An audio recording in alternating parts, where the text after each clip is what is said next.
Well, this is the house I grew up in. It's an old house, and my father built it right around when I was born. And so I've lived here, and my family has lived on this land for, I think about 200 years. My family came here in 16, I believe 1656, and so I spent my life there. My father and all of my family back into the 1600s were fishermen, so I got a very deep instruction into the sea. Maybe at the age of 15, I was out with my father, who was fishing for tuna fish, and maybe it's the reason I end up in marine biology, because he was very much interested in the ocean, how it worked, and particularly in conservation of it. And so he had a passion for whales. Okay. And he would have people aboard the boat who wanted to go tuna fishing, but when he saw a whale, he would go over to that whale, because we used to go over to many whales. The people on the boat would like it anyway. This one was a right whale, and it was in the middle of the summer, which is a time we normally don't see right whales. So it was a surprise. I remember still my father saying, watch there, and there was a big school of krill, because that organism swims together. Mm-hmm. And then a big right whale, came in with its mouth wide open and took the whole school. Mm-hmm. So that was my first recollection, and I saw no other right whales until I guess it would have been April in 1975.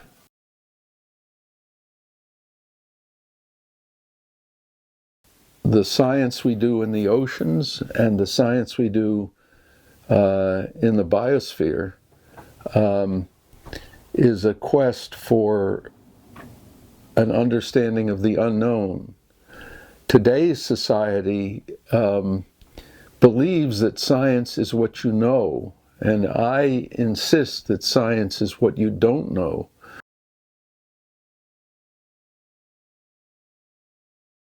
I said the problem with marine mammalogy is very often, especially up until these days, the science of whales sees the whales as though they're floating in space, without understanding that they are integrated into their ecosystem as we are, mm-hmm. Into ours. Not understanding whales in the context of the ecosystem really assures their extinction.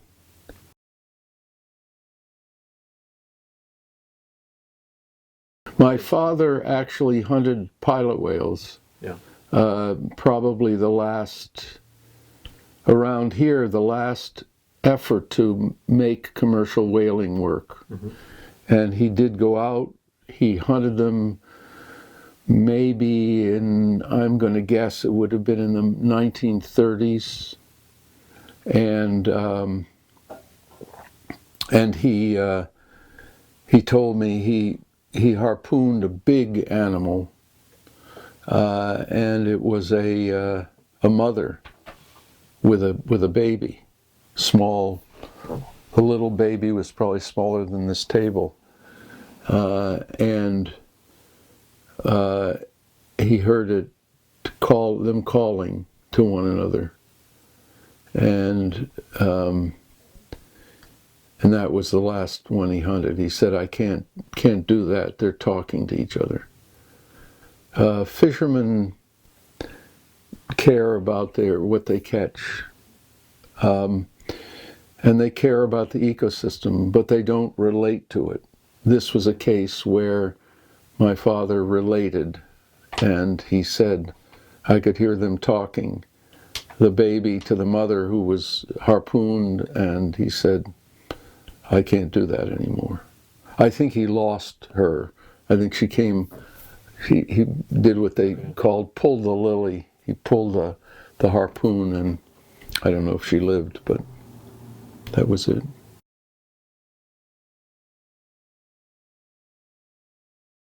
Barbara died of breast cancer. We had 2 kids. Graham Guys left for a position in Long Island, and I had to make a decision whether I should raise my kids or keep the center. And we had some extraordinary, very bright, we called them interns or volunteers.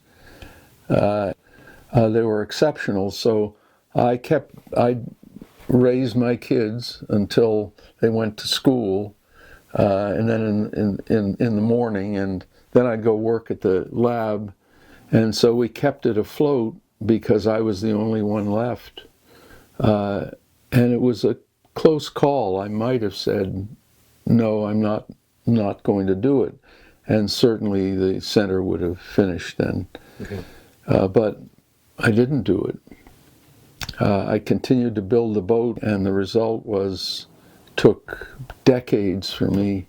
I cared for Barbara when she was dying, and my mother, who used to sit over in that corner, I cared for her, and then my father, who died in the room over here. So very, like all of our lives, like yours, when you get a little bit older, maybe already personal things get involved. Your art and your science or whatever is something you carry along with you. And sometimes we make decisions one way and others, and it's all serendipity.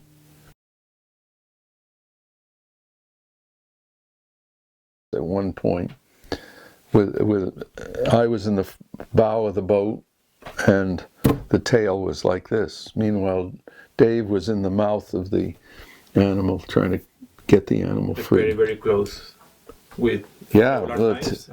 Knives, yeah. Well, there was a deep cut around her caudal peduncle where it attaches to the tail, and there was a very deep cut there. And there have been lots of quotes, because I've said that when that was in the water, when the tail was down, she was just motionless, just lying there breathing.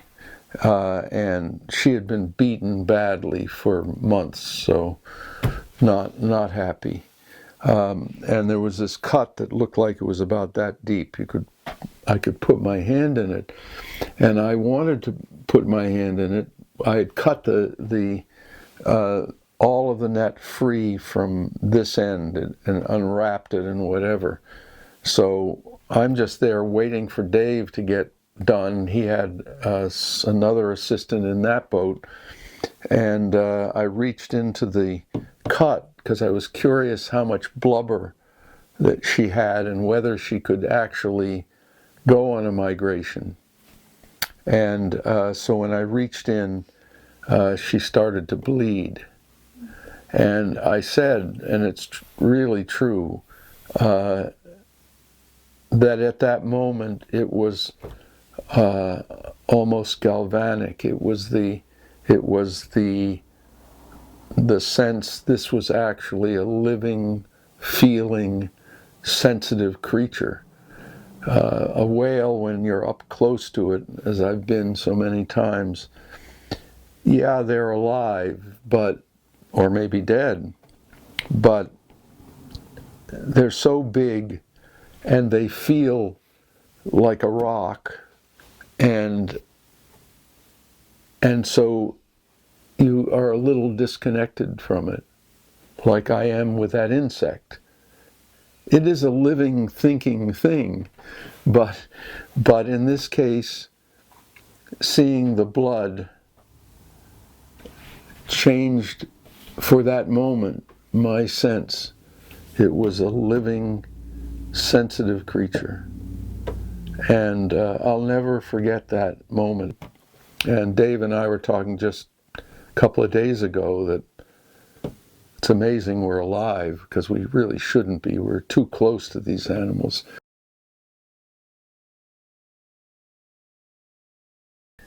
Here we were in terra incognita. We were in a territory we didn't know much about. Yeah, did we know the danger? Yeah. We knew the danger, but we pushed the limits.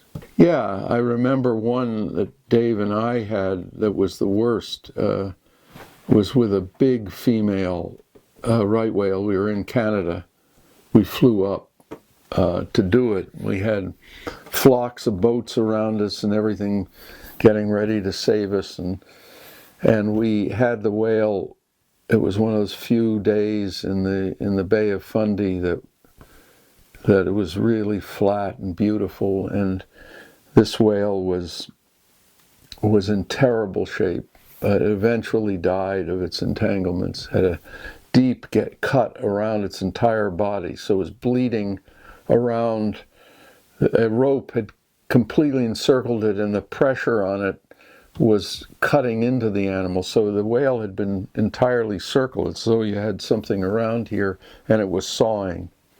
And she was down, she went down, she was a powerful animal, and she would not quit. Right whales are that way. They are just too strong.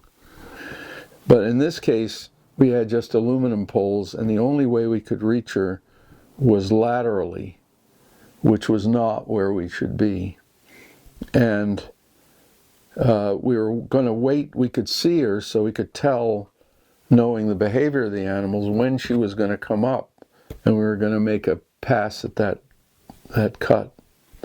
And she slid up, came up, and I was on the bow, and Dave was, I always handled the lines to pulled up. Dave had the knife. The whale was towing us, basically. I was holding on to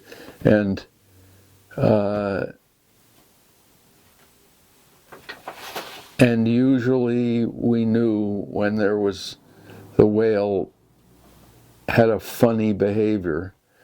And just at the last moment, it was clear that the animal was going to throw a little twist into its body and was going to strike. And it didn't just strike, it lifted its tail up from me to you when it came down. And it came down so hard, and the tail of a right whale is bigger than this table by a fair amount. And it struck the water so hard that my hearing was ringing from the strike for a half an hour. It was like an explosion had happened. It had struck flat on the surface with huge power. And I don't remember much else. The tail came up right next to us and struck maybe this far, maybe a little closer. If it had hit us, it would have killed us immediately. I mean, it's the weight of an automobile, and it would have, I've often said, I played lacrosse. I don't know if you know lacrosse. It's an American Indian sport. Yeah. And I played that for the university, and I wore a mask. It has a mask and a real good helmet. I said, people say, why do you wear that? And I said, it's not to save my life if I get struck. If I get struck, my head will be over there with a mask on it, and my body will be over here.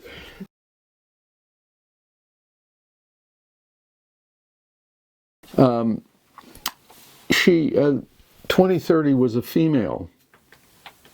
the loss of a female, with all due respect to us males, males are not particularly important with mating that goes on as right whales mate. So she represented the future of these animals. They produce only one calf in almost all cases. And males are promiscuous maters. They mate in orgies. So females can produce one. The male basically is responsible for maybe a dozen in any season, who knows. A female is an absolutely critical part of the story. So why do you do it? We didn't sense how vulnerable we were. And on the other hand, we recognized how critically important to the species it is. So those are two pretty good reasons to keep doing it.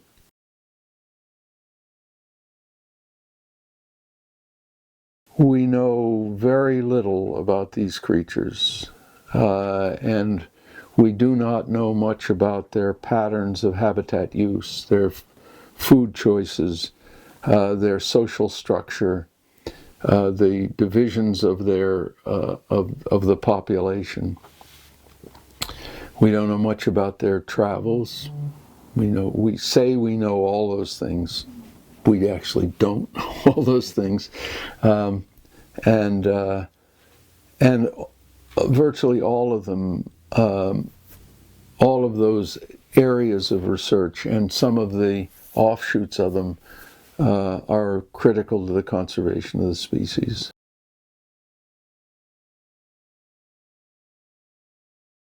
In the long term, at the rate we're going, there isn't hope, but there isn't hope for the Earth system. Our kids may live, but they'll live a different life. If we continue to see climate change, the hope for the right whale is probably very low. And so when we see, as we used to, we see a bunch of whales in December, we say, whoa, this is going to be a big year. When we get to the main peak in January, there's going to be a lot of whales, a lot of calves. What are we up to? I don't even know. I think we're up to 5 or 7 or something like that. But those all came in December, and I think there isn't going to be an explosion in January.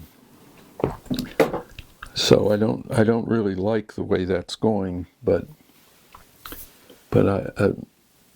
I think probably they will hold their own for another couple of decades. Some of my colleagues say they're going to be functionally extinct in 20 years. That's a guess. Scientists guess, but they say this is a guess, and I think that's a guess. I don't like the future at all. No. For us and for them.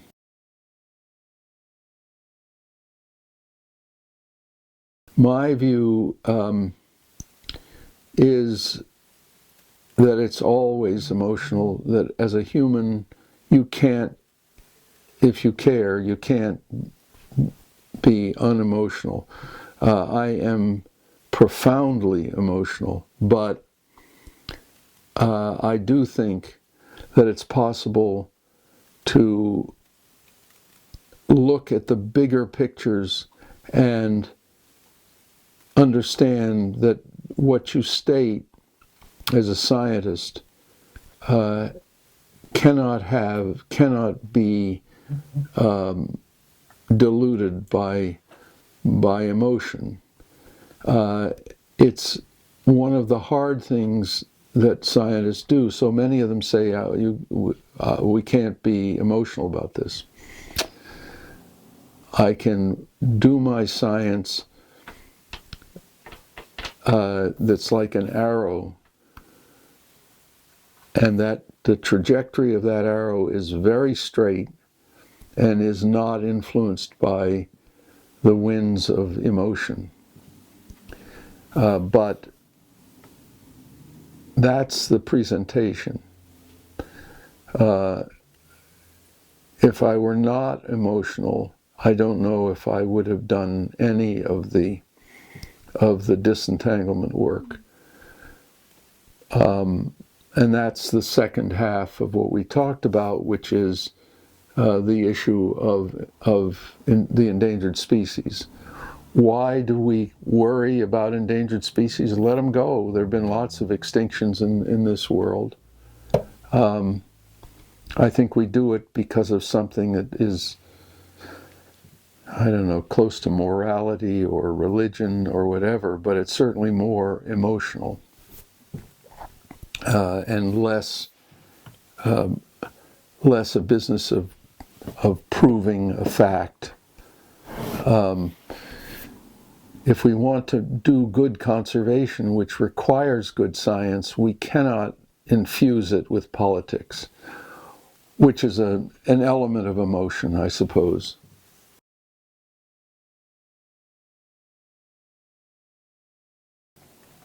Who knows? Maybe we're just a faulted species. Maybe we should all just eat, drink, and be merry, as that system says, and have fun, and forget about trying to save the future. That's the depressing part of the story.